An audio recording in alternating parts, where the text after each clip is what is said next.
What's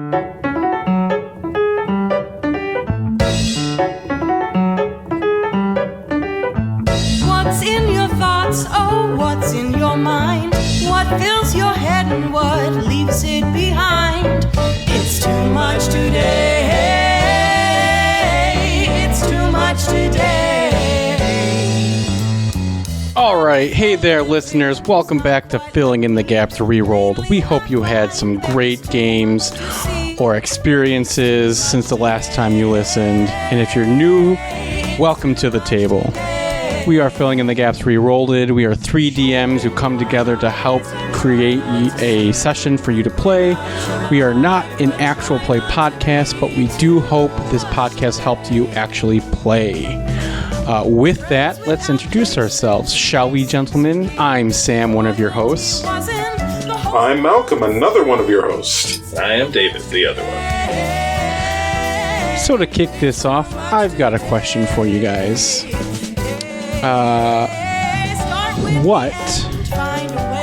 did it go? Oh, yes. Do you play or use music to set the mood in your games? If so, what music are you playing? Listeners, feel free to let us know as well by the hashtag FITG. I want to, but I am super bad with music. I've done it once and it worked out pretty well. I had a big boss fight, and I had just heard a song by this Japanese metal band that I thought was really fun. It's called Heartless Scat by Ningen Isu, and it's like a almost 10-minute long grandpa Japanese metal band, and it was really fun, and it set the mood for the boss battle. Because they were fighting a god, and the song is all about, like, kind of being shunned by God. Funny you should say that. My experience is also with writing, or not writing the music. Though I do use a lot of music to help me write. That is way more where my music gets involved. But when it comes to the actual time to roll, everybody initiative type thing, normally it winds up being this band called, well, let me look it up real quick to make sure I get it right, because I'm not great with names. Yeah, Two Steps from Hell. It is a band that does some really awesome soundtracks for different, like, epic fight scenes. Again, Two Steps from Hell, you're like, right before things really go bad. But it's the, that, and then for my favorite experience with music, which I was warned not to do by one of my friends, but I'm so happy I did it anyway. I, found a version of Never Gonna Give You Up, but orchestral. So during the final fight, as the bad guy comes down to fight them, I have him dancing down the steps, and they're like, wait. And one of them just goes, wait, is this that stupid Rickroll song? And I was like, yep. This guy's been trolling you this whole time, and he's trolling you in the final fight. Go beat him up if you think you can. That's great. So, yeah, that was great. That reminds me, there's a group that, in our Discord, in the Filling the Gaps Discord, I think Combi was talking about there's a group that's making medieval versions of popular songs now, so that would be fun. For me, My sessions, I only ever play Mambo No. 5. It doesn't matter what's the case or the scenario. It's just 8 hours of pure... It's on YouTube. You can find the link. It really sets the mood right. My players get very much into it. No, my players actually get very distracted by music, but we do the typical... I like playing music that doesn't really fit the scene, because then when I slap them with the false Hydra or a beholder pops out, they get a little more cautious in stuff. I also have players who don't always think things through, to put it nicely. So I have to keep them on their toes, or it's a lot of me explaining on what they should do, and that's not fun for anybody. But when I write, though, I do actually usually listen to like anime intros, They usually get me going. I've been working on the World Anvil summer prompts, and I've got at this time to break the fourth wall. I have 6 days to finish 20 more prompts, so maybe. Yeah, I'm always a little strange about my music taste, but it definitely does play a role into what happens with the characters. I can't listen to like, oh, life's a happy song, and then be like, oh yeah, I'm writing about like the terrible things that I have planned for the party. I'm like, no, I gotta get into the mood about it. And a lot of times, we'll peek behind the curtain for all of you out there in the listener zone. I think we're gonna keep it. I like that phrase. But for me at least, a lot of times music will give you different emotions, obviously, especially lyrical music, and then you could take that and apply it to your characters. So you could have it be that you, I know for one song I listened to where I originally was writing up a villain, it was very split in the sense of like, I didn't want to have to do this, but this is what I'm doing. And this isn't my fault. I don't know how to be anything else. And I was like, this is perfect. This is perfect for this villain. I'm throwing out the idea of like them just being like, I'm pure evil. It's what happens. And just having it be like, I didn't want to be evil. There isn't another option for me though. So it's like this cool concept that gets to really get involved in there. But yeah, so, just throw on some music every now and again. You'll hit that one thing. One of my favorite pieces of trivia is that's how Scooby-Doo got picked up for its whole series run, was because it originally was going to get canned because nobody liked it. And then the guy came back in from on an airplane listening to Frank Sinatra. I don't remember which song, but in the song he goes, turning lights and Scooby-Dooby-Doo. And the guy goes, that's the name of the dog. That's what we should have named it. This show should be about the dog and it should be named Scooby-Doo. And you guys can look it up. This is true.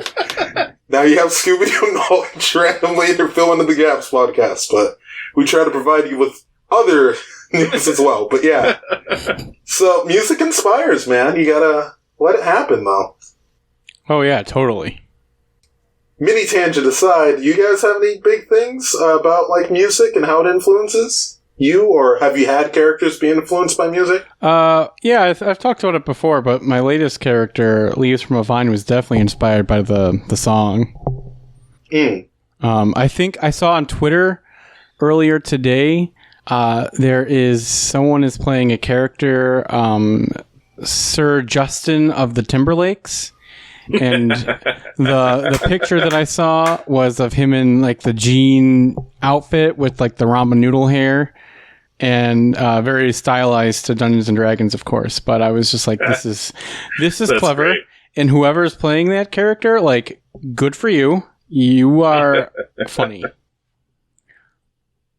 Thank you for giving that gift to the world. We're going to share it with the world so they can have it too. We'd credit you if we knew who you were. Yeah, I'm sorry. I could go on Twitter to find it, but I'm just not. No, it's fine. David, what about you? Do you have any situations where the music's really, like, influenced the character or changed the way a story was going to turn out? No, not really. I'm kind of music illiterate. I just listen to what I know the words to. Which... No, that's fair. But, I mean, it doesn't really influence how I DM. I mean, I had a character named Cotton Eye Joe who was very charismatic once. I did not play him. It was back when I was a DM, and I needed to throw somebody at the party to, like, confuse them, because every once in a while, I don't throw in somebody who's clearly on their side or not on their side. So it's just like, there's this guy who's supposed to be a really noble dude named Cotton Eye Joe who lost his eye in combat one time. All the ladies love him, and it's just like, he's really dangerous, but you don't know if he'll help you or not. And he turned out to be a coward because he always runs away and nobody knows where he's gone. And that's how that's done. That's great. I guess I have another question for you, Malcolm, when we're talking about questions. Shall we roll? Let's do it! All right. For those who don't know, we're going to be rolling on a themes and scenario chart, and that's going to help us build a session today. So what dice are we rolling today, fellas? I'm boring. I use the same dice. It's clear. It's got leaves in it. They're golden. I'm somewhat boring. I switch back and forth between two, but not regularly. I have this blue dice that I'm currently using. It's nice. It's like a turquoise. And I'm going to roll for scenarios. And I'll be rolling for our theme. That's a 9. I got a 19. All right. I will let you both know what those are. So we have... The theme is Living Dungeon, brought to us by our lovely Ren. Thank you so much. And I believe this is you, Malcolm, Surviving the Night. Or Survive the Night. Oh, boy! Oh, I already loved the first part, and then I got lucky enough to have the second part. Oh, okay. I know what I want to do, but do you guys? I can give you a little more time, because I have an idea. I mean, Let's hear it. Yeah, let's hear yours. Yeah. Alright, so first thing that comes to mind when it comes to Living Dungeon is not that it's one organism, but everything is alive.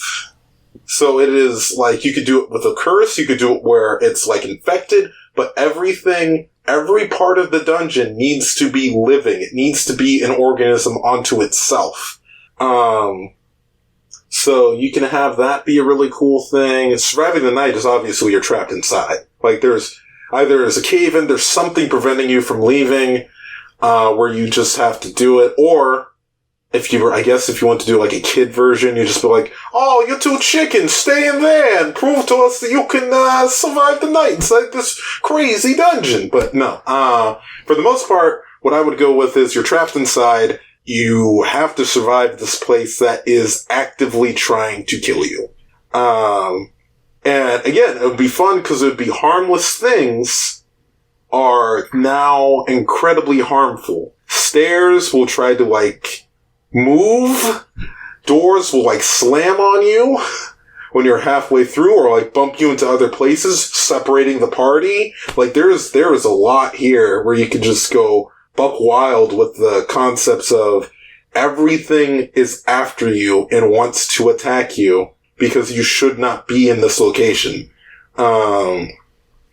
So yeah, it can be if you want to have it in a cave, you could have stalactites fall. You could just have it be kind of like a bad luck dungeon if you wanted to run it that way, where it's everything is going horrifically. And it's not clear if it's bad luck, if it's a curse, if it's the thing being alive. So many concepts. But yeah, that's more along the lines of what I would go with. I am very excited for this still, but I do want to hear what you guys have to say as well. I got a Fantasia theme kind of brewing with the brooms coming down the stairs, the dun dun dun dun. I think that could be fun. Now, when it says alive, does it mean mimics or just like a curse? Either one. I think that's up to DM's interpretation. The first thing that comes to mind for me for this one, and this is just kind of combining the two that come to mind for both. Surviving the night, the first thing I think of is encountering something that's only active at night, either your vampires or your werewolves, and needing to make it out to the morning. And Living Dungeon, you mentioned them, and we talked about them a little bit a couple weeks ago, I think, with mimics. But it would be really interesting if there was a were mimic, where it was a person who transforms into a dungeon. It could be a giant that transforms into a dungeon. That would be cool. The kind of, I know we were talking about it before we started recording, is One Piece kind of comes to my mind, as if they ate a dungeon fruit. And then you have to go inside it to get out, or you're eaten by it and you have to escape. But also an idea that I kind of had is, what if we put a K in front of night? and then we have survive the night is now like a person. Could be interesting. Survive the night in this living dungeon. Yeah, like kind of like a labyrinth-esque, where like the walls keep moving. You're running from a minotaur or something, it could be anything. Just so kinda, using that concept. Oh, I'm sorry. no, just that's what kind of like came to my mind. Using that kind of concept, one of the things my friend and I were talking about, I'm trying to get more into horror games. I'm not particularly interested in zombies, and that's the big horror trope right now, so I'm not into horror games, but I'm trying. And one of the things my friend had said was like, he's like, you want to check out a cool horror game? Check out PT, which is, I can never say his first name, but Kojima's Silent Hill that was too scary that it got canceled. And I was like, too scary that it got canceled? Let me check out this game.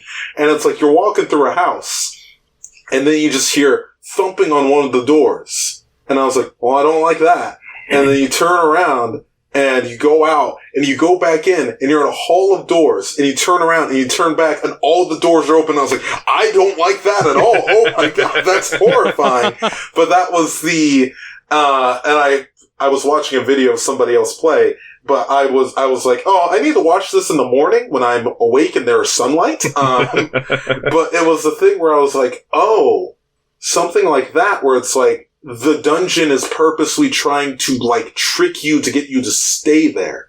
Like, maybe it's not a thing of survive the night and escape. Maybe it's a thing of survive the night, try to get out of here, while it's like this whole place is against you. Maybe it is more labyrinthy, which also people out there who are like, how do I do mazes without my party solving it? Good way to do it. Mazes are magically enchanted. Have a d6.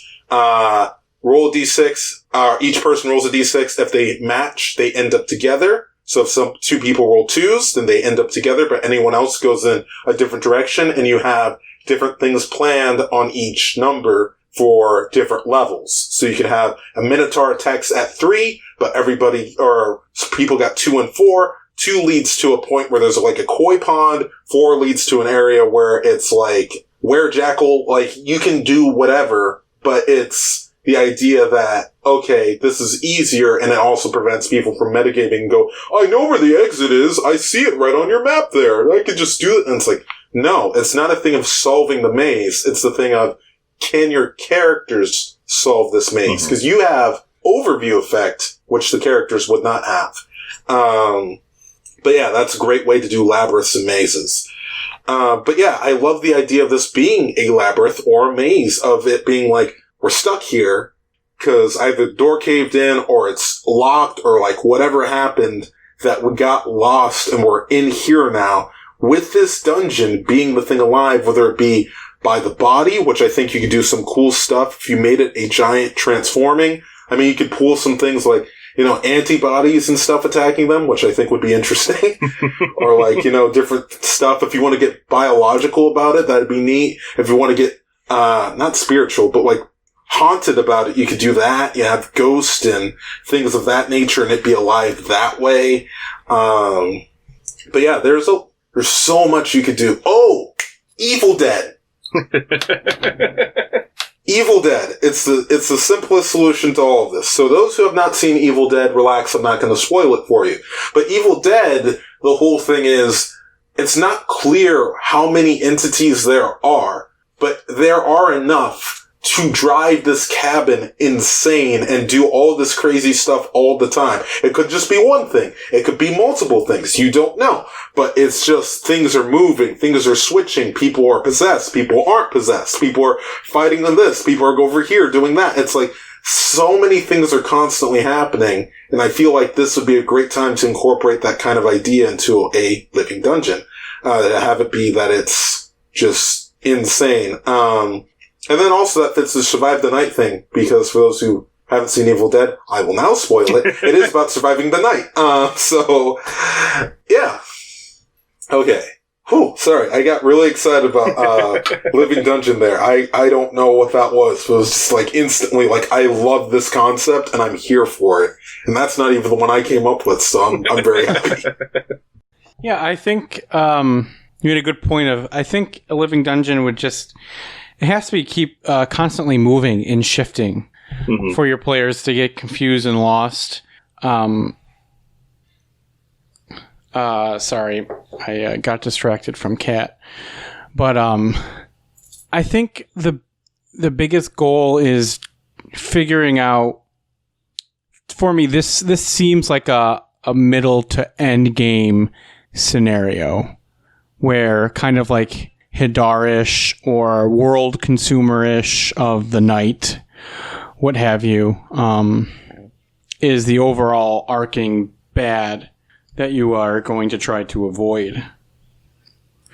So, what is in the dungeon that can help you survive it, if that's the route you're going? Because what's on the outside that's not preventing it to coming into the dungeon, you know? Yeah.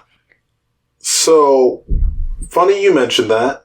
Alien vs. Predator, a fantastic movie that's incredibly underrated, has a very interesting premise similar to this, where it is, instead of a dungeon, it's a temple, and the temple constantly shifts, so that at different points, you can't get to certain rooms, or so that you can get a clearer passage to certain rooms.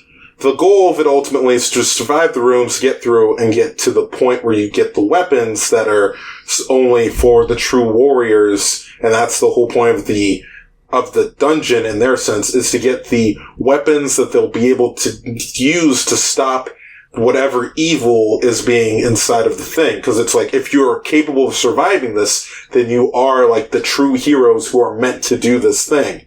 Is the idea of the Predators, which is a whole thing about their whole, like, race tribe thing where they're very obsessed with honor and proving that they're the level they should be. So, I feel like if you wanted to put that in this party's terms, you could have it be that it's like, you need this item, and whether or not the villain has built this dungeon to stop them, like, has found it and been like, oh, like, I think of kind of Samurai Jack. There's a lot of references again. I'm sorry, guys, but it's gonna happen. Where he's like, oh, your sword? Yeah, well, now that's thrown into the future. Like, what are you gonna do? What are you gonna do now? You don't have any of your stuff. It's like, okay, also, I know Samurai Jack's sword was not thrown to the future. That's technically incorrect, but we'll get to that later. But the thing of it being like your big weapon that you're supposed to kill the big bad with is no longer available because the big bad took it and went, nah, and just like chucked it away somewhere. And this can be the place he chucked it away to, where it's like, this is my dungeon. If you can even get through this, which it's not supposed to be survivable, it's supposed to be like, okay, because the point would be you get to the weapon, great. Then what? You still have to get your way out. Mm-hmm. You still have to fight your way out.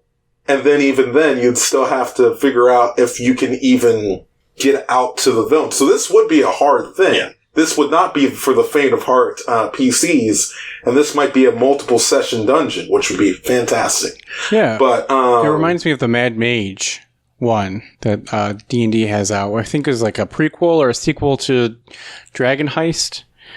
It's just like an insanely large dungeon.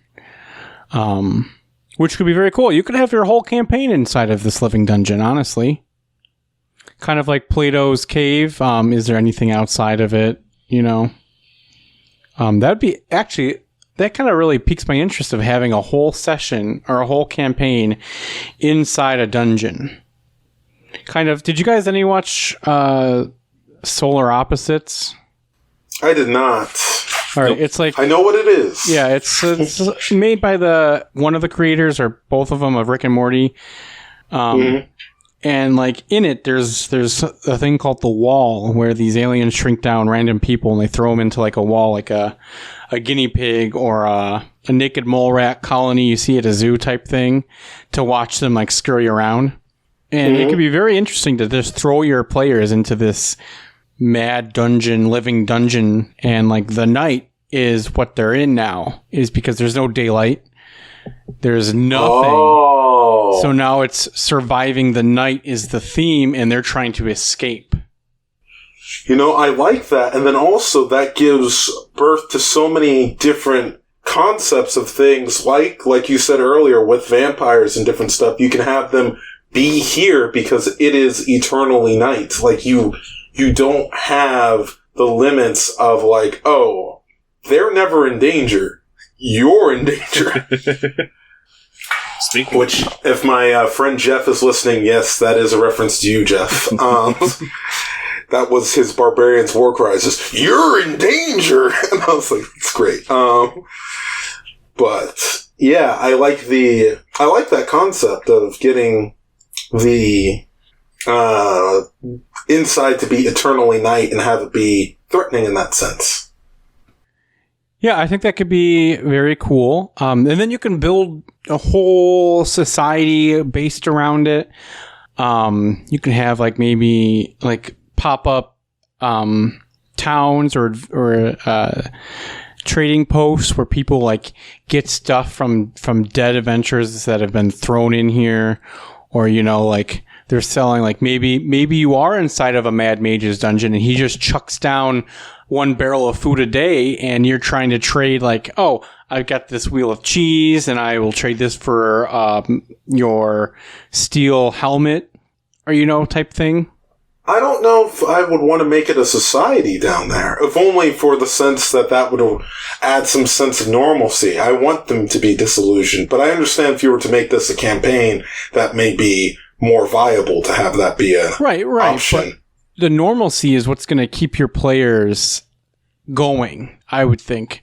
I think there's definitely times where you are going to like rip off the Band-Aid, I would say, and like just have some weird stuff in here, like a wall that eats one of their favorite NPCs. Type of like shenanigans can definitely go down. I think maybe Call of Cthulhu, morphing that in a little bit would be nice. Sanity points. I like that concept. Yeah, because, buddy. Now we're talking. Like, just imagine seeing a wall, like a stone wall with teeth and like lips and a mouth and stuff, and it's a mimic wall. Right, but it doesn't have to be like a mimic, though. Like, you know, mimics, like, this is just an enchanted wall that is, you know, if you don't want to go mimics. The only reason why I'm saying it doesn't have to be a mimic is because I saw on our list we also have, like, a thing called of, like, lots of mimics, or a town of mimics or something like that, so I didn't want to, Lots and lots of mimics! I didn't want it to be, like, if we ever get that one, a rebranding of this. But, you know, like, you can have the difference, like, the grotesque thing, like, you can have, you know, a wall vampire. I like it. I like the idea of, you could definitely use like more creepy things. You could do some drow stuff. You could do some big bugs. A lot of unsettling things within this dungeon. And then, of course, obviously having the dungeon itself be alive. Kind of like, another reference for you guys, Night at the Museum, but without the museum ever opening again. It's just, they're constantly free to roam. And so it's like, oh, so you fight like suits of armor and stuff, and it's like, well, nobody's inside that. And maybe one day you're fighting like a suit of armor and somebody is inside that, and that will feel awful. But it's like, yeah, no, it's the thing of like, it's constantly going to keep you guessing. It's constantly going to give you, I want kind of a mental exhaustion from this dungeon. Particularly of course, with the characters, not the players. I don't want to hurt my poor players, but I want to have it be that every time they do something, it's like, okay, that's the worst of it, right? We got through that. It can't possibly get worse. And it's like, oh, we found a whole pod of vampires that just hang out in this room and just drink from the bodies of people who've come in here. And it's like, well, we can't enter that room. Good thing they're all asleep. Like, it's, give them stuff like that, but like always have the thing of like ever-present danger and that they need to find a way out. If that is some sort of MacGuffin-y weapon, if that is some sort of like thing, how they get thrown in could be a number of ways. They can be told to go in. They can be told to kill a villain inside, which as we talk more and more about how dangerous this dungeon is, I think is more likely to have it be a villain lair, to have it be a living dungeon. Yeah, I like that. I think they could even, like, if they pissed off like an old man or something that has asked for change or something, he's like curses them, shrinks them down, and throws them into like his sack or something, you know, which teleports them into like this dungeon. I think that's a wonderful way of using this. I think exhaustion would be key here, using the exhaustion tools for D&D, if that's the system you're using. Just because if there's no day, it's very hard to tell when to go to bed. So if your players are like, just keep going and going, you can take away those short rests or those long rests, and then they really start to break. Because once you get to level 5 exhaustion, you're like screwed. Because I think it's... oh, sorry. Yeah, you go. What I'm thinking is also, because I'm thinking about our final boss, who he should be, what it should be like, and I'm thinking it's either like a wizard or a goat or like a lich that's like putting all of its energy into running this dungeon. Like it is the dungeon. It is actively making itself do all of the things. It is like plugged in like Palpatine. It is that level of like, I am in touch with everything. I love that idea. I think you could even go further with having phylacteries inside, and that's like the overall goal is to destroy all the phylacteries, except you don't know what they are. It could be that wall that they started level 1 in is a phylactery now, or it's that torch, which is really part of its heart or something. You know? That is really good.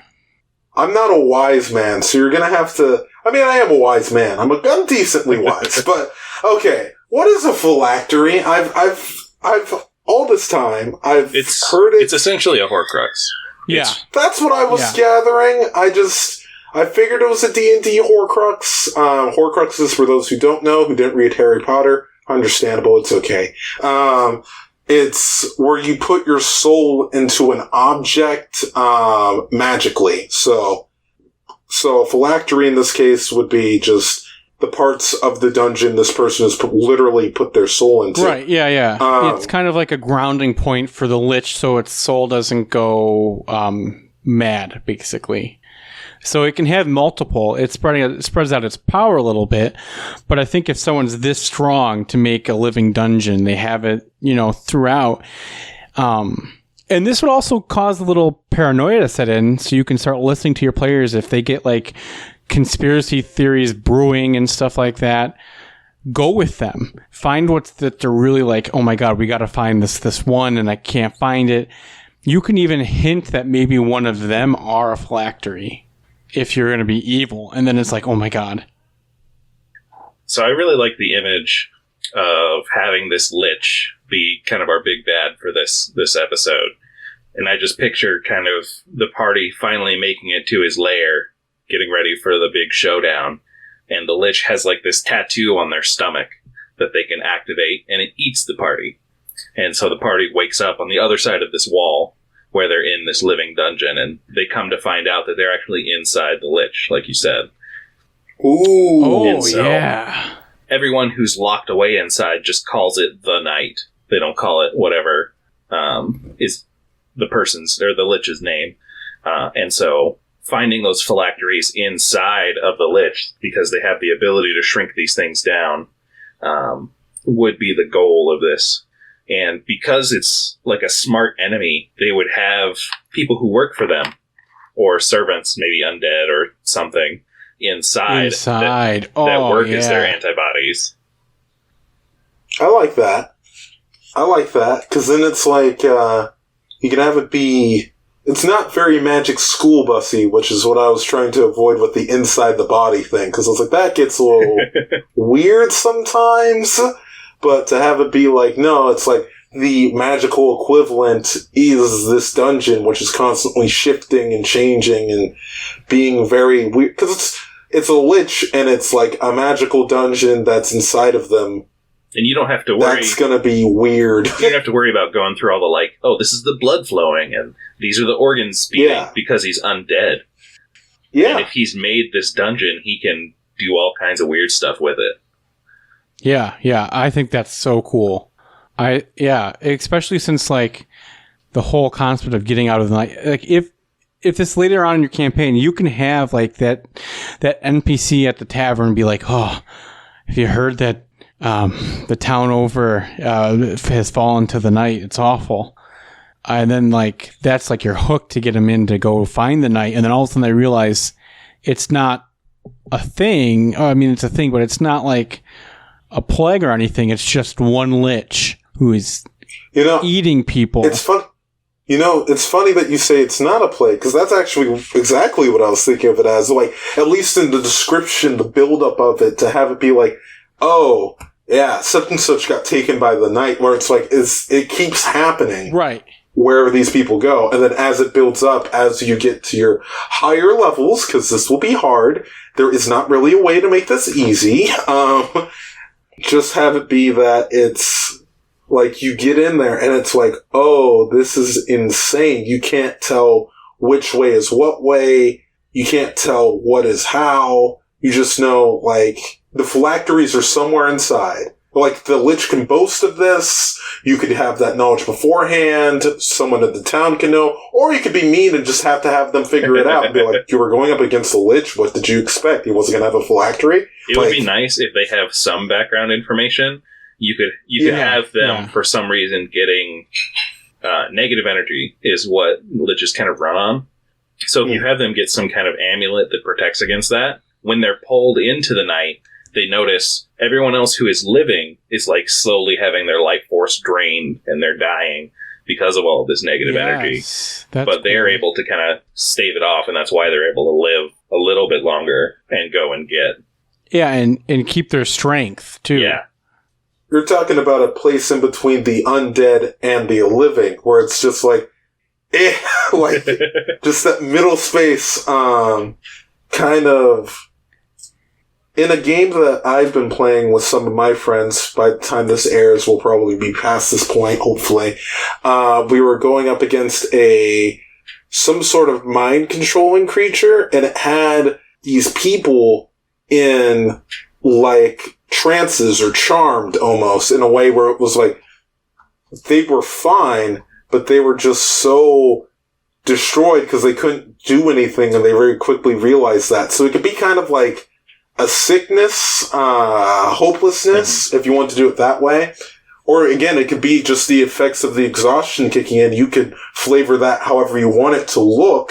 And so it's like, no, these people are on like 5th level exhaustion. That's what happens if you don't get out of here. Like, you're going to look like you can't succeed at anything. You can't really move anywhere that fast. You're just broken, and you're just waiting for a 6th level where you're finally just done.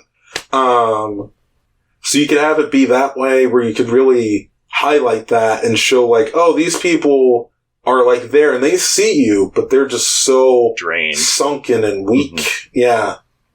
That's really good. I like that a lot, yeah. But yeah, so we have that. We have the Lich being the final boss. So, okay, the goal of this dungeon is to find and destroy the phylacteries. This is a big dungeon. Big dungeon. Who knows how many rooms you want to put? 50, 100? Completely fine if it's a campaign. Don't do that if it's just a one-shot, because that's evil. That's death. It's a week-long one-shot. Just non-stop dungeon. So what kind of encounters do we want to put in for this dungeon? You definitely need to have, like, old organs attacking the player. Like, we can do some real Binding of Isaac stuff. Okay. I'm into it. What else we got?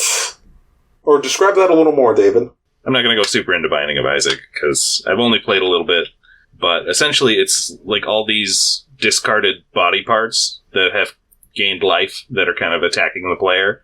So you can have, like, blood that's been kind of corrupted that's attacking you. Like you can have... Like an ooze. Yes. Okay. You can have like the liver, now that it's shrunken up, it can kind of animate and come to life. And that can be one of either the rooms, or that can be in one of the rooms, and it's trying to fight you and process you. I like that. And it's kind of like you have different things be like poisonous air at certain points. You could have like different stuff where it's like you can't see really well. Acid has to be a thing at some point. But yeah, you work with a lot of the stuff there where it's just like, oh, this is like deadly. It's a dangerous place. And you can have it be that if you wanted to have it be a bit more stagnant and not move around and stuff, you can have it that way. If you want to have things move or collapse, because I always view Lich's body as constantly like collapsing and only magic holding it together. So it'd be interesting if you're inside the dungeon, like collapses a door and then like recreates a door somewhere else as the magical solution to it, like bouncing itself out that way. So you can have it be that it's like constantly in a sense of both repair and destruction caused by its own decay. Yeah, there you go. And the Lich could even have played into that. Like, it knows that chunks of itself dies and regenerates. So that's how it helps create the dungeon. Yeah. Okay, so we got like a liver, we got some acid from like a stomach or something. We got poisonous air, which can basically be anywhere inside a Lich. Probably the lungs or the butt, though. Yeah, that'd be good. The lungs or the butt. But yeah, I feel like you do that, you have those areas, you can have, and again, these can just be rooms. They don't have to be, specifically like, oh, I go upstairs, now I'm in lungs, now I go upstairs again, I am in brain. Like, it can be just the thing of like, he separates itself out and this is how it presents itself. Because, again, magic can do some kooky things. I don't think that you could just, it doesn't need to be limited to go like, oh, well, now you're in a dungeon that's shaped like a body. It can be, you're in a dungeon that represents the body, and what you do to that dungeon interacts with the body. Like, it can be, like, almost like the dungeon itself is a phylactery in that way. Like, it's all connected to him. So if you damage something, maybe it hurts him, but maybe it's specific parts that actually hurt. Maybe the repair is a bit faster than the decay, or the decay that you can cause. So if you do something, it's probably not going to do that much. It probably has a long, like, die each week, but it's like, okay, well... It's slightly inconvenienced while you've messed with this body part. It's problematic, but it's not in such a danger that... And that could be the other thing, too, is that it could be like, if the Lich didn't view you... That could be the thing of, like, the Lich did not view you as a challenge. It was like, oh, you're going to die inside of this, like, fake version of me. And then it's like, oh, well, they didn't die. They're killing me from the inside. At a point, the Lich will want you out.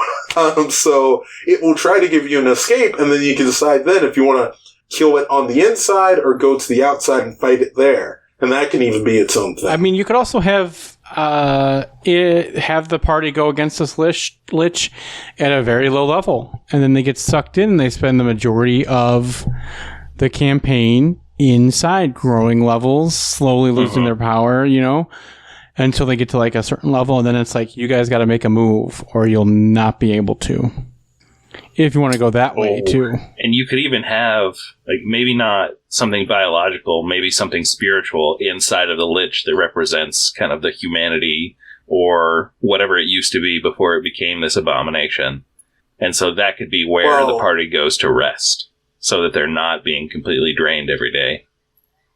So in My Hero Academia, there's this part where there's a character where they're losing their powers, and they stand in front of a, like, fire. And that's kind of what I picture the humanity doing. It's like having the last spark in this, like, one area, and they're just there. And they're, like, not the swell old man. They have to be at that 5th level exhaustion like everybody else and just be like, I'm just keeping the fire going for as long as I can. And it's just like, you can have the party come in and see it and just go like, oh no, if that, like, it could be an instant thing of they recognize it, of like, you feel you don't feel darkness here. This is the one place you feel safe. And it's like, that's bad if that goes out.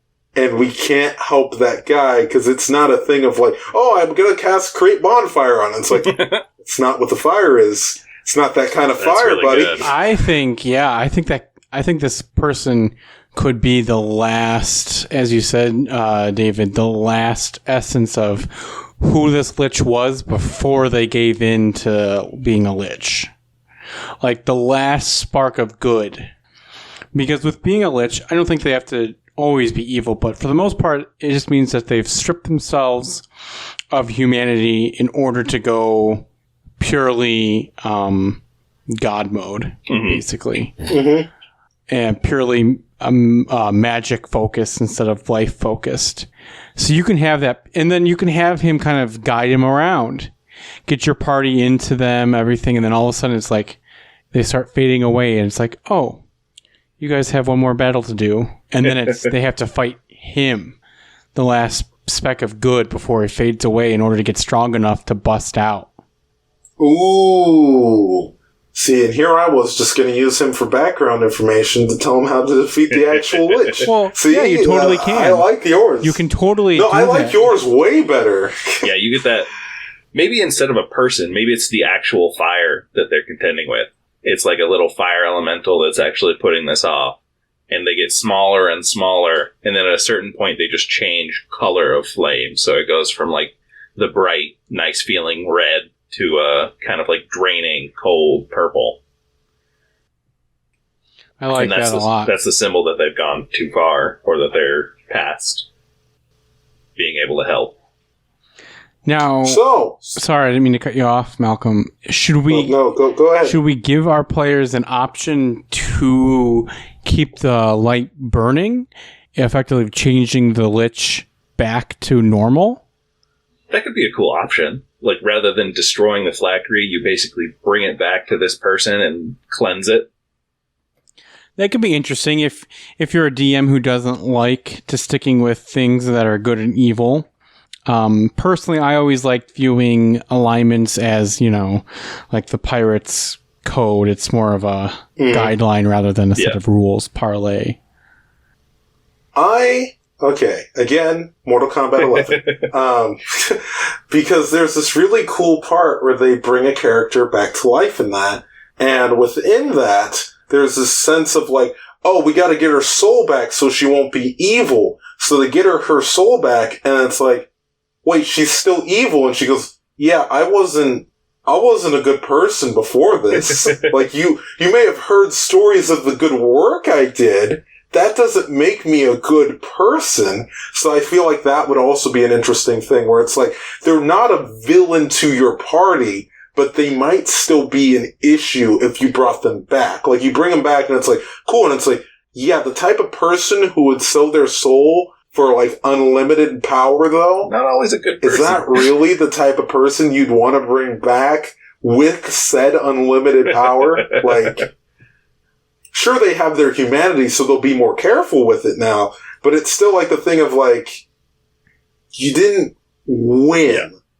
And I don't know, maybe I'm just being a little cynical about this one, but I don't want to give my players a win on this one. I don't want it to be like, hey, you did it, everything's good, go to the tavern, have a few drinks, and everything's great now. It's gotta be a thing afterwards where you're like, alright, there wasn't really a right answer, we just made it out. We survived the night. And we lived, we survived. And we had the people, or we brought him back, or we killed him, either way, or her. We don't know what liches are. They could be whatever they want to be. Women can turn evil as well, sure. But they have it that it's like, okay, the party does what they do, and if they choose to bring this guy back, it'll be like, alright, cool. I have no qualms with you, but there is a king I need to go see, and maybe it's not anything to do with you yet, but that can set up a thing for something else where it's like, did you hear about the war going on over there? When did a war start? Oh, some magic dude came back. He's really strong. And it's like, oops. Oh no. Is that our lich friend? That's really good. I like it. Yeah, I like that a lot. I want to run this one. Yeah, this one's good. This one has some, like, real kick to it. So we didn't really talk too much about encounters. I think we got like 4 laid out. But obviously, you guys are very creative out there in the listener zone. Yeah. I was going to say the listener verse, but that opens way too much. Listener zone. Can let us know what you guys come up with too and tweet us. Yeah. So should we move on to the recap in Synopsis now then? Yep. So your party has basically been eaten by a powerful lich. The levels can be up to the DM. It could be the start of a campaign or towards an end of a campaign. But they are sucked in and brought into the lich to experience the living dungeon within them. Referred to by outsiders and insiders as the night. There is no sun. You have no idea what is lurking around any corner. Who can be bad, who can be evil, who can be an ally is all up in the air. But what you do know is that you must get out. And there's only one safe spot. The flame, the lifeline, the lifelight of this lich, its last speck of good, shines bright or dims depending on your decisions. What will you and your party do? We don't know. And we would like to, though. So give us a good old hashtag at FITGDND. Let us know how this goes, and maybe we'll be able to run this one for you guys. This sounds like a really fun one. Yeah, I don't have much to add to that. That was real cool. I thought it was going to be like a thing where I was like, oh, hey, maybe this. But I was like, nope. No, then we'd be picking a definitive path, and we don't necessarily want to do that, so... Yeah, I mean, I think this one's pretty nice. I don't think we have to flush them all out 100%. No, and I agree. I'm ready with the synopsis if we're ready to move to that. Your party finally makes their way into the last chamber of this house. You've been hunting down a powerful lich called the Night. You finally see your foe and begin battle with him when he rips off his shirt, and tattooed on his stomach is a large skull that slowly glows in purple light. There's a flash. Your party is temporarily blinded. Blinking, you look around and you're in a small, dark red room. The walls start to leak, and little blobs start forming, their eyes point in your direction as they slowly move towards you, and mouths form as they try to start taking bites out of your party. You begin to defend yourselves, and the walls shift. There's a door that opens, and a little bit of light comes through. You see the Lich, but a younger version with skin. Red light comes pouring through, and you feel warm. He says, "Come with me if you want to live." Yes! What do you do? So is this the Lichinator? Hey there, thanks for listening to Filling in the Gaps. Our theme music is Today by Limby off of their album Drive. If you like it, you can hear more from them at limby.bandcamp.com or on their actual play podcast, Bombarded. That's Limby, spelled LINDBY. And if you want to hear more from your host, well, you can find me, Malcolm, at The Ruler of Rhyme. I am at DM Mambo 5. You can find me at Daedra18, that is DAEDRA18. And you can follow the show at FitGDND or on our Discord server. We are always looking for new themes and scenarios to add to our list. The show is edited by our beloved audio gremlin, Andrew Brown, and you can follow them at Nubinator912. Lastly, we are an Obtuse Audio Studios podcast, and you can learn more about us at obtuseaudio.com. Don't forget to give us a 5-star review on Apple iTunes, if that's what you think we deserve, but we hope you do. All right, thanks, have a great day, and be good to each other. What's in your thoughts? Oh, what's in your mind? What fills your head and what leaves it behind? It's too much today. It's too much today. Obtuse Audio.